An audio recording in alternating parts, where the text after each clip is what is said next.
ಇನ್ನು Bidadi township ಬಡಿದಾಟ ತಾರಕಕ್ಕೇರಿದೆ. Bidadi ಬಡಿದಾಟಕ್ಕೆ ಜೆನ್ಜಿಗಳು entry ಆಗಿರುವಂಥದ್ದು. ಬೈರಮಂಗಲದ HDK ಪಂಥಾಹ್ವಾನ ಸಭೆಯಲ್ಲಿ ಜೆನ್ಜಿಗಳು ಆರ್ಭಟಿಸಿದ್ದಾರೆ. ಬಿಡದಿ ಟೌನ್ಶಿಪ್ ಬಡಿದಾಟ ತಾರಕಕ್ಕೇರಿದೆ ವೀಕ್ಷಕರೇ. ಈಗ ಜೆನ್ಜಿಗಳು ಎಂಟ್ರಿ ಕೊಟ್ಟಿದ್ದಾರೆ ಈ ಒಂದು ಹೋರಾಟಕ್ಕೆ. HD ಕುಮಾರಸ್ವಾಮಿ ಅವರ ಪಂಥಾಹ್ವಾನ ಸಭೆಯಲ್ಲಿ ಎಲ್ಲ ಯುವಕರು ಜೆನ್ಜಿಗಳು ಆರ್ಭಟಿಸಿದ್ದಾರೆ. ಹಾಗಾದರೆ ಹೋರಾಟದ ದಿಕ್ಕು ಬದಲಾಯಿಸ್ತಾರ ಜೆನ್ಜಿಗಳು? ಹಿಂದಿನ ರೈತ ಹೋರಾಟಕ್ಕೂ ಮಿಗಿಲಾಗಿ ಇವರು ಮುನ್ನುಗ್ಗುವಂಥ ಮುನ್ಸೂಚನೆ ಸಿಗ್ತಾ ಇದೆ. ಸಾಮಾಜಿಕ ಜಾಲತಾಣಗಳಲ್ಲಂತೂ ಜೆನ್ಜಿಗಳು ಅಬ್ಬರಿಸ್ತಾ ಇದ್ದಾರೆ.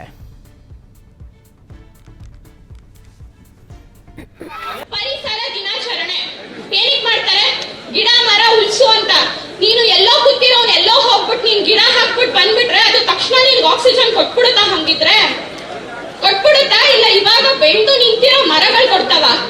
ಒಂದೊಂದು ತೆಂಗಿನ ಮರಕ್ಕೂ ಅಡಕೆ ಮರಕ್ಕೂ ದುಡ್ಡು ಕೊಡ್ತಾರಂತಲ್ಲ, ಹಂಗಿದ್ರೆ ನನ್ನ ಮನೇಲಿರೋ ಮಲ್ಗೆ ಗಿಡಕ್ಕೆ ಎಷ್ಟು ಕೊಡ್ತೀಯ ದುಡ್ಡು? ನೀನು ಪ್ರೀತಿಯಿಂದ ಸಾಕಿದೀವಲ್ವ ಒಂದೊಂದು ಸಣ್ಣ ಸಣ್ಣ ಗಿಡ, ಒಂದೊಂದು ಸಣ್ಣ ಸಣ್ಣ ಸಸಿನೂ ಕೂಡ ನಾವು ಪ್ರೀತಿಯಿಂದ ಸಾಕಿದೀವಿ. ಅಷ್ಟೇ ಗೊಬ್ಬರ ಹಾಕಿ ಪ್ರೀತಿಯಿಂದ ಸಾಕಿದೀವಲ್ವಾ, ಆ ಪ್ರೀತಿಗೆ ಎಷ್ಟು ಬೆಲೆ ಕಟ್ತೀಯ ನೀನು? ನೀನ್ ನನ್ನ ಭೂಮಿ ತಾಯಿ ಬೆಲೆ ಕಟ್ತೀಯ ಅಂದ್ಮೇಲೆ ಒಂದ್ ಸಣ್ಣ ಸಣ್ಣ ವಸ್ತುಗೂ ನೀನ್ ಬೆಲೆ ಕಟ್ಟಬೇಕಲ್ವಾ? ಆಗತ್ತಾ? ಗವರ್ಮೆಂಟ್ ಹೇಳ್ತಾರಲ್ಲ, to the people, of the people, for the people ಅಂತ. Mister doctor DK Shivakumar sir, ಕೇಳಿಸ್ಕೊತಿದ್ರೆ please do listen up. Ecosystem ಅಂತ ಹೇಳ್ತಿದ್ದೀರಲ್ಲ, you are having a plan to develop an eco planet of planting 12 lakhs of trees city ನಲ್ಲಿ. ಇಲ್ಲಿರೋ ಗಿಡ ಮರಗಳನ್ನ ಮಟ್ಟಿಗೆ ತೆಗಿತಿದ್ದೀರಾ? If you want an eco planet, ಬನ್ನಿ ಇಲ್ಲಿದೆಯಲ್ಲ ಇದನ್ನೇ ಬೆಳೆಸಿ. ಉತ್ತರ ಕರ್ನಾಟಕದಲ್ಲಿ ಮತ್ತೆ ದಕ್ಷಿಣ ಕರ್ನಾಟಕದಲ್ಲಿ ತುಂಬಾ ಜಾಗ ಖಾಲಿ ಇದೆ ಅಲ್ವಾ? ನೀರು ಬೆಳೆ ಏನೋ ಬೆಳಿಲಾರ್ದಿರೋ ಇರೋಂತ ಲ್ಯಾಂಡ್ ಗಳಿದಾವಲ್ಲ, ಗೋ ಡೂ ದೇರ್. ಯಾರು ಬೇಡ ಅಂತಿದ್ದಾರೆ? ಈಗ ಆಲ್ರೆಡಿ ಹೇಳಿದಾರಲ್ಲ, 70% or 80% ಆಫ್ ದ ರೈತರು ಒಪ್ಕೊಂಡಿದೀವಿ ಅಂತ. ಒಪ್ಕೊಂಡಿದ್ರೆ ಇಲ್ಲಿರೋ ಎಲ್ಲಾ ರೈತರು ಒಂದ್ಸರಿ ಜೋರ ಕೂಗಿ ಹೇಳ್ಬೋದು. ಬಾಲಕೃಷ್ಣ ಅವ್ರು ಹೇಳಿದ್ದಾರೆ, 22ನೇ ತಾರೀಕು ರೈತರ ಸಂಘ ಬಂದಿದ್ದಾರೆ. ಅವರು ಮಾತಾಡಿರೋ ಮಾತುಗಳು ಒಂದೊಂದು ತಪ್ಪು. ಯಾಕೆಂದ್ರೆ ದುಡ್ಡು ಕೊಟ್ಟು ಬಂದಿದ್ದಾರೆ ಅಂತ ಹೇಳಿದ್ದಾರೆ. ರೈತರು ಏನ್ ದುಡ್ಡು ಕಾಣ್ದಿರೋ ಭಿಕ್ಷುಕ್ರ ನಾವು? ಆಮೇಲೆ ಇನ್ನೊಂದು, ನೀವ್ ಯಾರ ಹೇಳ್ತೀರಾ ಹೆಂಗಸರುಗಳು ಯಾರಿಗೂ ಒಟ್ಟು ಕೇಳ್ತೀರಿ ಅಂತ, ಯಾರು ಒಟ್ಬೇಡ್ರಿ. ರೈತರುಗಳು ಸ್ವಾಭಿಮಾನಿಗಳು ನಾವು. ನಮ್ಮಿಂದ ಬೇರೆಯವರು, ಬೇರೆಯವರಿಂದ ನಾವಲ್ಲ. ಈಗ ನಮ್ಮ ಜೊತೆ ಮಾತನಾಡೋದಕ್ಕೆ ಜೆನ್ಜಿ ರೈತ ಹೋರಾಟಗಾರ ಅಥವಾ ಯುವ ಹೋರಾಟಗಾರರಾಗಿರುವಂತಹ ಭರತ್ ಅವರಿದ್ದಾರೆ. ಭರತ್ ಅವರೇ, ಗುಡ್ ಮಾರ್ನಿಂಗ್. ಶಿವಶಂಕರ್ ಮಾತಾಡ್ತಾ ಇದ್ದೀನಿ. ಎಸ್, ಥ್ಯಾಂಕ್ ಯು ತಮ್ಮ ಸಮಯ ಕೊಟ್ಟಿದ್ದಕ್ಕೆ. ಸೊ ಏನು ಹೇಳ್ತೀರಿ ಭರತ್ ಅವ್ರು? ಯಾಕೆಂದರೆ ನೋಡಿ, ಯುವಕರು ಅಂದರೆ ಇನ್ಸ್ಟಾಗ್ರಾಮು, ಫೇಸ್ಬುಕ್ಕು, ಬರೀ ಅದರಲ್ಲೇ ಆ ಸ್ಕ್ರಾಲಿಂಗಲ್ಲೇ ಬ್ಯುಸಿ ಇರ್ತಾರೆ, ರೀಲ್ಸ್ ಮಾಡೋದ್ರಲ್ಲಿ ಬ್ಯುಸಿ ಇರ್ತಾರೆ ಅನ್ನುವಂಥ ಒಂದು ಮಾಹಿತಿ ಇದೆ. ಮತ್ತು ಅವರಿಗೆ ನಮ್ಮ ಈ ವ್ಯವಸ್ಥೆಯ ಬಗ್ಗೆ ಹೆಚ್ಚಾಗಿ ಅರಿವಿರೋದಿಲ್ಲ ಅನ್ನೋ ಒಂದು ಆರೋಪ ಇದೆ. ಅದೆಲ್ಲವನ್ನ ಸುಳ್ಳಾಗಿಸಿ ಈಗ ಈ ಬಿಡದಿ ಹೋರಾಟಕ್ಕೆ ತಾವು ಧುಮುಕಿದ್ದೀರಿ. ಏನು ಹೇಳ್ತೀರಿ? ತಮ್ಮ ಅಭಿಪ್ರಾಯ ಏನು ಅಂತ?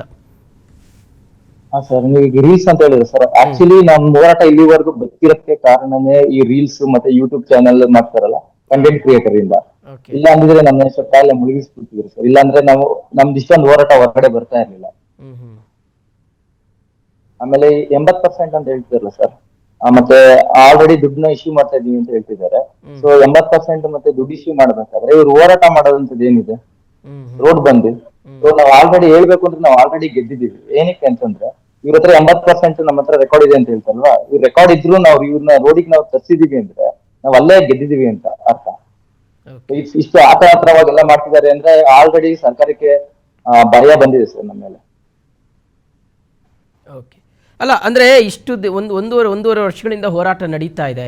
ಬಟ್ ಸ್ಟಿಲ್ ಇಲ್ಲಿಯವರೆಗೆ ಮುಖ್ಯಮಂತ್ರಿಗಳು ಬಂದಿಲ್ಲ, ಸ್ಥಳೀಯ ಶಾಸಕರು ಬರ್ತಾ ಇಲ್ಲ, ಎಲ್ಲೋ ನಿಂತ್ಕೊಂಡು ಅದಕ್ಕೆ ರಿಯಾಕ್ಷನ್ ಮಾಡ್ತಾರೆ. ಅಂದರೆ ಇದನ್ನ ಯಾವ ರೀತಿಯಾಗಿ ನೋಡ್ತಿರ್ತಾವು ಅಂತ ಸರ್ ಹೇಳ್ಬೇಕು ಅಂದ್ರೆ, ಈಗ ಇದಂತಾರಲ್ವಾ, ಟೆರರಿಸಂ ಮತ್ತೆ ನೆಕ್ಸಲಿಸಂ ನಾವು ಹೋಗಲಾಡಿಸ್ಬೇಕು ಅಂತ ಹೇಳ್ಬೇಕು ಅಂದ್ರೆ, ಈ ನೆಕ್ಸಲಿಸಂ ಸ್ಟಾರ್ಟ್ ಆಗೋ ಕಾರಣನೇ ಈ ರಾಜಕಾರಣಿಗಳು. ಈ ರಾಜಕಾರಣಿಗಳು ನಮ್ಮ ಮೇಲೆ ಮಾಡ್ತಿರೋ ಈ ದೌರ್ಜನ್ಯ, ಈ ದರ್ಪದಿಂದ ಇದೆಲ್ಲ ನಕ್ಸಲಿಸಂ ಸ್ಟಾರ್ಟ್ ಆಗುತ್ತೆ. ಏನಕ್ಕೆ ಅಂದ್ರೆ ನಮ್ಗೆ ನ್ಯಾಯಯುತವಾಗಿ, ಶಾಂತಿಯುತವಾಗಿ ನಾವು 470 ದಿನದಿಂದ ಹೋರಾಡ್ತಿದ್ದೀವಿ. ಏನಾದ್ರು ಸಿಕ್ತಾ? ಇದರಿಂದಾನೇ ಆಲ್ಮೋಸ್ಟ್ ಎಲ್ಲರಿಗೂ ಈ ಕೋಪ ತಡೆಯಕ್ಕಾಗ್ದಿರಾನೆ ಈ ನಕ್ಸಲಿಸಂ ಎಲ್ಲ ಹುಟ್ಟೋ ಕಾರಣನೇ ಈ ರಾಜಕಾರಣಿ. ಇದರಿಂದ ಹೇಳ್ತೀನಿ. ಏನಕ್ಕಂದ್ರೆ ಈಗ ನಾವು ಓಟ್ ಹಾಕ್ಬೇಕಾದ್ರೆ ನಮ್ಮ ಮನೆ ಬಾಕ್ಲಿಗೆ ಬರ್ತಾರೆ, ಅವಾಗ ಅವ್ರ ಸೇಫ್ಟಿ ಇರುತ್ತಂತೆ. ಅದೇ ನಾವು ಕಷ್ಟದಲ್ಲಿ ನಾವು ರೋಡಲ್ಲಿ ಕೂತ್ಕೊಂಡಾಗ ಬರಲ್ವಂತೆ. ಏನಕ್ಕಂದ್ರೆ ಹೊಡೆದ್ಬಿಡ್ತಾರೆ ಅಂತ. ಡಿನೋಟಿಫಿಕೇಶನ್ ಮಾಡಿದ್ರೆ ಜೈಲ್ಗೆ ಹೋಗ್ತೀನಿ ಅಂತ ಹೇಳ್ತಾರೆ. ಜೈಲ್ಗೆ ಹೋಗ್ಲಿ. ಈಗ ಇವರು ಸಂಬಳಕ್ಕಾಗಿ ಬಂದಿದ್ರೆ ಫಿಕ್ಸ್ಡ್ ಡೆಪಾಸಿಟ್ ಮಾಡ್ಕೊಂಡು ಫಿಕ್ಸ್ಡ್ ಡೆಪಾಸಿಟ್ ನಲ್ಲಿ ದುಡ್ಡಲ್ಲಿ ಜೀವನ ಮಾಡ್ಬೋದಲ್ವಾ? ಇವರು ಏನದು ಸೇವೆ ಮಾಡಕ್ ಬಂದಿದೀವಿ ಅಂದ್ರೆ ಸೇವೆ ಮಾಡಕ್ಕೆ ರಾಷ್ಟ್ರೀಯ ಬೇಕು, ಅಧಿಕಾರನೇ ಬೇಕು ಅನ್ನೋದೇನಿಲ್ಲ. ಹೆಂಗಾದ್ರೂ ಮಾಡ್ಬೋದು, ಸೇವೆ ಮಾಡೋದು ಇಷ್ಟೊಂದು ಅದೇ ತರ ಸೇವೆ ಮಾಡ್ತೇವೆ. ಇವರು ಜನಗಳಿಗೋಸ್ಕರ ಬಂದಿದ್ದೀನಿ ಅಂತ ಹೇಳ್ತಿರೋರು ನಮ್ಗೋಸ್ಕರ ಜೈಲ್ಗೆ ಹೋಗ್ಲಿ ಬಿಡಿ ಸರ್. ಬೇರೆ ವಿಷಯಕ್ಕೆಲ್ಲ ಜೈಲ್ಗೆ ಹೋಗ್ತಿದಾರೆ, ಇದಕ್ಕೂ ಹೋಗ್ಲಿ ಬಿಡಿ ಜೈಲ್ಗೆ. ನಾವು ಅವ್ರದ್ದು ವಿಗ್ರಹ ಮಾಡಿ ಇಡ್ತೀವಿ, ನಾವು ಪೂಜೆ ಮಾಡಿ ನಾವು ಗಲಾಟೆ ಮಾಡಿ ಅವ್ರನ್ನ ಬಿಡ್ಸ್ಕೊಬರೋ ಜವಾಬ್ದಾರಿ ನಮ್ ರೈತ ಸಂಘ. ಓಕೆ, ಡಿನೋಟಿಫಿಕೇಶನ್ ಮಾಡಿ ಜೈಲ್ಗೆ ಹೋಗಿ ತರ ಆಗಿಲ್ಲ. ಅಲ್ಲ ಭರತ್ ಅವರೇ, ಏನು ಗೊತ್ತಾ, ಈ ಯುವಕರನ್ನ ಕೃಷಿ ಕಡೆಗೆ ಮತ್ತೆ ಸೆಳೀಬೇಕು, ಅವರೆಲ್ಲರೂ ಸಹ ಕೃಷಿಯಿಂದ ದೂರ ಹೋಗ್ತಾ ಇದ್ದಾರೆ ಅನ್ನೋ ಆರೋಪ ಇದೆ. ಆದರೆ ನಾವು ಕೃಷಿ ಮಾಡ್ತೀವಿ ಅಂತ ಇಂಟ್ರೆಸ್ಟ್ ತೋರಿಸ್ತಾ ಇರ್ತಕ್ಕಂಥ ಯುವ ರೈತರಿಂದ ಭೂಮಿ ಕಸಿದುಕೊಳ್ಳುವಂಥ ಒಂದು ಪ್ರವೃತ್ತಿ ಇದೆಯಲ್ಲ, ಇದನ್ನು ಯಾವ ರೀತಿಗೆ ನೋಡ್ತಿರ್ತಾವು ಸರ್? ಈಗ ಕೋಪದಲ್ಲಿ ನಾವು ಮಾತಾಡ್ಬಿಡ್ತೀವಿ, ಅದು ಮುಂದೆ ತಪ್ಪಾಗ್ಬಿಡುತ್ತೆ. ಅಷ್ಟು ಕೋಪ ಬರುತ್ತೆ ನಮ್ಗೆ. ಏನಕ್ಕೆ ವ್ಯವಸಾಯ ಮಾಡಿ ರೈತರ ಮಕ್ಳುಗಳು ಏನು ಎಲ್ಲಾರು ಇದಕ್ಕೆ ಹೋಗ್ಬಿಟ್ರೆ ವ್ಯವಸಾಯ ಮಾಡೋದಿಲ್ಲ, ನೀರ್ ಕೊಡ್ತೀವಿ, ಅದ್ ಕೊಡ್ತೀವಿ, ಇದ್ ಕೊಡ್ತೀವಿ ಅಂತಾರೆ. ಆಲ್ರೆಡಿ ನಿಮ್ ನ್ಯೂಸ್ ಎಲ್ಲ ಬರ್ತಿದೆ, ಬರಗಾಲ ಅಂತ. ನೀವು ವೆಯ್ಟ್ ಮಾಡಿ, ನಾವು ಬರಗಾಲದಲ್ಲಿ ಎಂತ ಬೆಳೆ ತೋರಿಸ್ತೀವಿ ಅಂತ ನೀವು ನೋಡಿ ಬಂದ್ರಿ. ಅದಾದ್ಮೇಲೆ ಈಗ ಆಲ್ರೆಡಿ 1.5 ತಿಂಗಳು 2 ತಿಂಗಳಿಂದ ನೀವು ಹೇಳ್ತೀರಾ ವ್ಯವಸಾಯ ಮಾಡ್ಬೋದಲ್ವಾ ಅಂತ ಹೇಳ್ತೀರಾ ಕೆಲವೊಂದ್ ಕಡೆ ನ್ಯೂಸ್ ಅಲ್ಲೆಲ್ಲ. ಸೊ ಇವ್ರು 1.5 ತಿಂಗಳು 2 ತಿಂಗಳಿಂದ ನಮ್ಗೆ ಕರೆಂಟೇ ಕೊಡ್ತಲ್ಲ ಸರ್. ಏನಕ್ಕೆ ಅಂದ್ರೆ ನಮ್ಗೆ ತೊಂದರೆ ಆಗ್ಬೇಕು. ನಮ್ಗೆ ಆಲ್ರೆಡಿ ಮೊದ್ಲು ಎಷ್ಟು ವರ್ಷದಿಂದ ನಾವು ಜೀವನ ಮಾಡ್ತಾ ಇದೀವಿ, ನಮ್ಗೇನು ತೊಂದರೆ ಆಗ್ಲಿ. 2 ತಿಂಗಳಿಂದ ಇವ್ರು ಕೊಡ್ತಾರ ಕ್ವಾಟ್ಲೆಯಿಂದ ನಮ್ ಕೈಲಿ ತಡೆಗೆ ಆಗ್ತಿಲ್ಲ ಸರ್. ಕರೆಂಟ್ ದಿನಕ್ಕೆ 10 ಸಲ ತೆಗಿತು ಸರ್. 7 ಅವರ್ ಕರೆಂಟ್ ಕೊಡ್ಬೇಕು, 5 ಅವರ್ ಕೊಡಲ್ಲ, 4 ಅವರ್ ಕೊಡ್ಬೇಕು. ದಿನಕ್ಕೆ 10 ಸಲ ಕೊಟ್ಟಿ ಕಟ್ ಮಾಡೋದು, ತೆಗೆಯೋದು ಕಟ್ ಮಾಡೋದು, ಇದೇ ತರ ತುಂಬಾ ತೊಂದರೆ ಕೊಡ್ತಿದ್ದಾರೆ ಈ ಸರ್ಕಾರದವರು.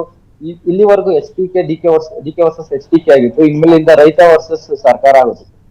ಇನ್ನೊಂದು ಶಾಂತಿಯುತ ಹೋರಾಟ ಇನ್ನೊಂದು ನಾವು ಮಾಡೋದು, ಅದಾದ್ಮೇಲೆ ನಾವು ಕ್ರಾಂತಿಕಾರಿ ಇದನ್ನ ತಗೋತೀವಿ. ಇಲ್ಲಿವರೆಗೂ ನಾವು ಶಾಂತಿಯುತವಾಗಿ ಹೋರಾಡಿದೀವಿ. ಮೊನ್ನೆ ಎಲ್ಲ ರೈತರುಗಳನ್ನ ತಡೆದಿದ್ದಾರೆ. ಹೊರಗಡೆಯಿಂದ ಯಾವ್ದೇ ರೈತ ಸಂಘಗಳು ನಮ್ನ ಸಪೋರ್ಟ್ ಮಾಡಕ್ ಬಂದ್ರೆ ಅವ್ರನ್ನೆಲ್ಲ ಅಲ್ಲೇ ತಡೆದು ಅವ್ರ ಗಲಾಟೆ ಮಾಡಿ ಹಚ್ಚಿದ್ದಾರೆ. ಈಗ ಶಾಂತಿಯುತ ಹೋರಾಟ ಇನ್ನೊಂದು ಮಾಡ್ಬಿಟ್ಟು ಇಲ್ಲಿಗೆ ಮುಕ್ತಾಯ ಮಾಡಿ ನೆಕ್ಸ್ಟ್ ಕ್ರಾಂತಿಕಾರಿ ಹೋರಾಟ ಮಾಡ್ತೀವಿ. ನೆಕ್ಸ್ಟ್ ಸರ್ಕಾರ ಇರ್ಬೇಕಿಲ್ಲ ನಾವಿರ್ಬೇಕು.